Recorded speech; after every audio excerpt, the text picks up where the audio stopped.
नमस्कार फरीदाबाद, मैं सौरभ भारद्वाज। एक बार फिर हम लोग लाइव हैं गांव खेड़ी कलां से और एक के बाद एक हत्या के कई और राज खुलते चले जा रहे हैं। कई हत्याओं के राज खुलते चले जा रहे हैं। हमारे साथ हैं, क्या नाम आपका? ऋषिपाल सर। ऋषिपाल हैं। अभी एक मामला हमने आपको दिखाया, राहुल की हत्या का मामला हमने आपको अभी दिखाया है और बताया उसके बारे में कि कैसे उसकी पत्नी ने उसके दोस्त, बचपन के दोस्त बलवान के साथ मिलकर उसकी हत्या कर दी और डेड बॉडी जो है वो नहर से बरामद हुई। लेकिन हमारे साथ हैं, क्या नाम आपका? ऋषिपाल सर। ऋषिपाल जी हैं हमारे साथ और ये एक और मर्डर के बारे में बात कर रहे हैं। इसी गांव में हुआ और इन्हीं लोगों द्वारा किया गया। बताएंगे जी, क्या है घटना, थोड़ा सा बता दें। सर अब से पहले 11 महीने पहले की बता रहा हूँ मैं आपको। 11 महीने पहले बलमान के चाचा के लड़के के साथ मेरे ताऊ के लड़के ने ड्रिंक किया था और उनको भी ऐसे ही। क्या नाम था आपके ताऊ के लड़के का? दीपक। दीपक, अच्छा। जी।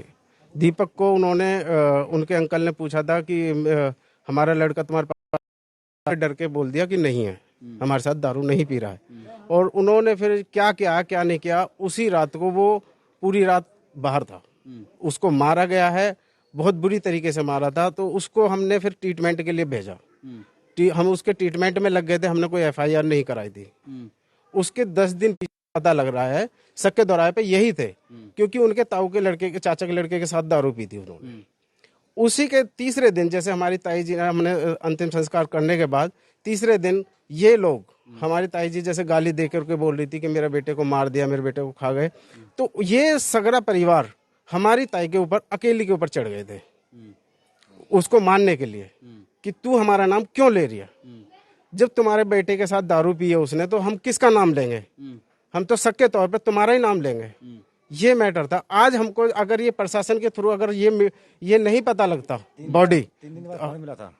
3 दिन बाद उसके बाद फोन मिला था। फोन भी उनके घर, दीपक का फोन। दीपक का फोन उसकी भाभी के पास, बल्लू की भाभी के पास, जिनके पास जिसके साथ दारू पी थी, उसकी बीवी के पास फोन मिला था। अच्छा जी। बलवान की भाभी के साथ। अच्छा, फोन उसके पास मिला था। अब सोचने का विषय ये है तो ये सर, फोन किसने बरामद किया था? पुलिस ने? किसी ने नहीं किया सर। ये फिर उसके बाद कुछ दिन पीछे हमको दे दिया था वो फोन, क्योंकि रिपोर्ट करने के लिए ना, तो तब उन्होंने दिया था। अच्छा, जब उनकी माता जी बोल रही थी कि मैं रिपोर्ट करने जा रही हूँ फोन के लिए, तो तब उन्होंने ऑटोमेटिकली सामने से निकल के फोन दे दिया था उन्हें। ये लो जी, ये फोन है आप। ये फोन था उसका, जहाँ पे ड्रिंक कर रहे थे वहाँ पे गिर गया था ये था। अब सोचने वाली बात ये है सर, लेकिन उसके बाद आप लोगों ने कोई एफआईआर दर्ज नहीं कोई करवाई? नहीं की सर। सोचने का विषय ये है, करवाएंगे क्या एफआईआर दर्ज? अभी हम इसी मामले में करा रहे हैं सर, क्योंकि सोचने का विषय ये है कि जब हमारे लड़के का फोन उसकी भाभी के पास मिला है, तो उसकी भाभी तो लेके रात को लेने नहीं जाएगी कहीं से भी, जहाँ पे वो मार के गिरा है।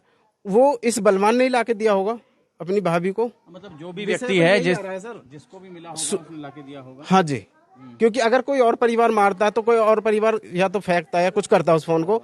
उन्होंने सबूत अपने पास रखा हुआ है।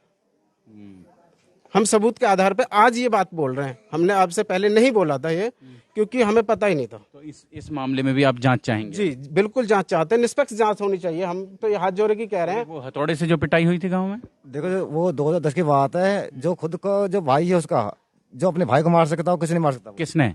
वो बालकृष्ण उसका नाम, बालकृष्ण ने अपने खुद के भाई को मारा। मतलब ये जो मामला है, ये जो राहुल मर्डर केस में जो 2 लोग शामिल हैं, एक बलवान और एक बालकिशन। तो बलवान पर तो वो वाला आरोप, वो जो पहले जो दीपक और राहुल का है।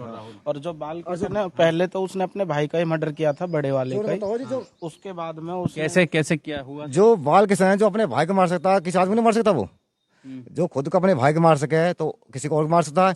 आज के बाद किसी को और मारेगा। हाँ जी, क्या कहें। तो मैं हम चाहते कि वो यहाँ उल्टे नहीं आए, बस ये है। तो भाई को भी मार दिया था उसने? अपने भाई खुद ने मारा, उसने खुद ने अपना बयान लिया है, जेल में गया था वो।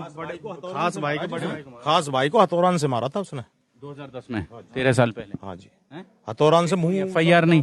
फिर कोई एफआईआर हुई थी उनकी एफआईआर पर, उनका घर का मामला था। उन्होंने खुद ही बैठ के समझौता करके वो निकाल लिया था। अच्छा, हाँ जी। एक तो चला गया, दूसरे को भी। दूसरे को क्यों जाए? उसकी मम्मी ने, उसके पापा ने। दूसरा दीपक था जो 11 महीने पहले की बात है ना, वो। फिर उसके बाद में अब ये उसका भाई का नाम क्या था? इनके भाई का नाम क्या था? बालकिशन के भाई का नाम क्या था? दिनेश। अब से हमारे घर के अंदर, हमारे परिवार के अंदर से 3 मर्डर हो चुके हैं। 2 नहर में गिर करके मारे और 1 वैसे मारा है। तीसरा मर्डर है सर ये हमारे परिवार का। अच्छा। हाँ जी उनकी पता नहीं है किसने मारे किसने जी, क्योंकि उसमें कोई कंप्लेंट हुई नहीं थी उसकी, तो कई दिन पीछे नहर में छज्जू नगर जाके बॉडी मिली थी, वो खराब हो गई थी। अच्छा, जी, वो कौन था? वो भी हमारे ताऊ का ही लड़का था, क्या नाम? उस सुभाष। अच्छा, तो वो कब हुआ था? कहाँ? उसको सर 4 साल करीब हो गए, 4, हाँ जी 3-4 साल ही हुए जी। वो किसने किया था? उसका नहीं पता। उसकी पता नहीं जी, उसकी सर हाँ उसकी जानकारी। हम तो ये चाहते हैं सर प्रशासन से कि हाथ जोड़ी की है, इनका सख्त से सख्त कार्रवाई हो, जांच होनी चाहिए अच्छे से, इंटेरोगेशन पूरी तरह से हो, सही तरीके से जांच हो इस मामले की, और पूछताछ कड़ाई से हो, यही चाहते हैं आप? बिल्कुल सर, न्याय चाहिए हमें। पास में ये केस है, कप्तान साहब से हमारी रिक्वेस्ट है उनसे तहे दिल से कि भाई शासन प्रशासन से जो भी दूध का दूध पानी का पानी, जो दोषी है उनको एक के बिहाफ पे ना निकाला जाए। जो तीनों दोषी को 302 के तहत जो भी सजा बनती है गवर्नमेंट के आधार पर वो उन्हें मिले। जोड़ेंगे फरीदाबाद आपको शहर की ऐसी ही और महत्वपूर्ण खबरों के साथ। बहुत बहुत धन्यवाद।